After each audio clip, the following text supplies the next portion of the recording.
जय हिंद दोस्तों। स्वागत है आप सभी का मेरे यूट्यूब चैनल पर। हम शुरुआत कर रहे हैं दिल्ली पुलिस कांस्टेबल की जीएस की तैयारी और साथ में जो भी होमगार्ड जीएस पूछा जा सकता है उसमें, और उसके साथ साथ जो भी यूपी पुलिस और अदर जो वनडे एग्ज़ाम है उनके लिए।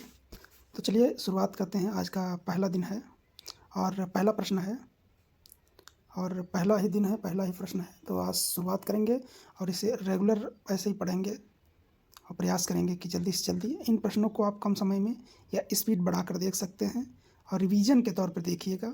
बाकी बाद में मैं टेस्ट भी करवाऊंगा। ये रेगुलर क्लासेस चलेंगी, इस पर विशेष ध्यान रखिएगा। आज का पहला प्रश्न है कि परमाणु बम किस प्रक्रिया पर आधारित है। तो परमाणु बम जो है ये नाभिकीय विखंडन की प्रक्रिया पर आधारित है। अगला प्रश्न है, परमाणु बम किसने बनाया था। तो इसे ओपेनहाइमर ने बनाया था, जो एक अमेरिका के वैज्ञानिक थे। और याद रखिए कि इनके ही द्वारा बनाए हुए परमाणु बम जो द्वितीय विश्व युद्ध के समय जापान के हिरोशिमा और नागासाकी पर गिराए गए थे और उसी समय से बहुत चर्चा में परमाणु बम आ गए थे। अगला प्रश्न है, परमाणु बम कितने देशों के पास है। तो परमाणु बम 9 देशों के पास है। ये प्रश्न पूछा जा सकता है क्योंकि बहुत विशेष महत्वपूर्ण प्रश्न है और हमेशा चर्चा में बना रहता है। रूस, अमेरिका, भारत, पाकिस्तान, कोई ना कोई हमेशा मुद्दा परमाणु बम को लेकर चर्चा में बना रहता है, तो ये प्रश्न महत्वपूर्ण हो जाता है। अगला प्रश्न है कि अब तक कौन से 2 शहर हैं जो परमाणु बम की वजह से नष्ट हो चुके हैं। तो वही जापान का हिरोशिमा और नागासाकी है, जिस पर अमेरिका ने 1945 में परमाणु बम गिराया था। अगला प्रश्न है कि हाइड्रोजन बम किस सिद्धांत पर कार्य करता है। तो ये नाभिकीय संलयन के सिद्धांत पर कार्य करता है। यदि पूछ दे कि परमाणु बम के विषय में किस सिद्धांत पर कार्य करता, तो नाभिकीय विखंडन की क्रिया पर। और यदि ये पूछ दे कि परमाणु जो हाइड्रोजन बम है ये किस सिद्धांत पर कार्य करता, तो ये नाभिकीय संलयन की प्रक्रिया पर कार्य करता है। अगला प्रश्न है, हाइड्रोजन बम के आविष्कारक कौन हैं। तो हाइड्रोजन बम के आविष्कारक एडवर्ड टेलर हैं, एडवर्ड टेलर। अगला प्रश्न है, सूर्य व अन्य तारे अपनी ऊर्जा कैसे बनाते हैं।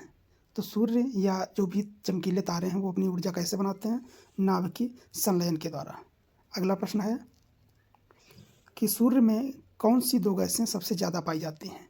तो सूर्य में सबसे ज़्यादा 2 गैसें पाई जाती हैं, एक हाइड्रोजन 71% और दूसरी है हीलियम जो 26% यानी 26% पाई जाती है। अगला, सूर्य क्या है, सीधे प्रश्न पूछ देगा सूर्य क्या है। तो सूर्य एक तारा है, याद रखिएगा सूर्य एक तारा है। अगला प्रश्न है कि सिलिकॉन और जर्मेनियम क्या है। तो सिलिकॉन और जर्मेनियम अर्धचालक हैं जो सेमीकंडक्टर के रूप में जाने जाते हैं और ये प्रश्न कई बार पूछा जा चुका है। अगला प्रश्न है, टेलीविज़न, टीवी की खोज किसने की थी।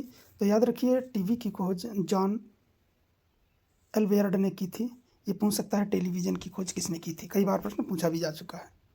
अगला प्रश्न है, रडार का पूरा नाम क्या है। तो रडार का पूरा नाम है रेडियो डिटेक्शन एंड रैगिंग। तो इसको याद रखिएगा। आज के लिए इतना ही, और जो प्रश्न मैं बनाऊंगा बहुत ही सारगर्भित तरीके से होंगे और जो किताबें मान्य हैं और जिन किताबों से बहुत ही विश्वसनीय कंटेंट प्राप्त होता है उन्हीं पुस्तकों से बना रहे हैं। जैसे मैंने ये आज प्रश्न लूसेंट की पुस्तक से निकाले हैं, और तो लूसेंट आप जान ही सकते हैं कि कितनी विश्वसनीय किताब है। तो बेहिचक अच्छे से तैयारी करिए। जितने भी 10, 12, 15 प्रश्न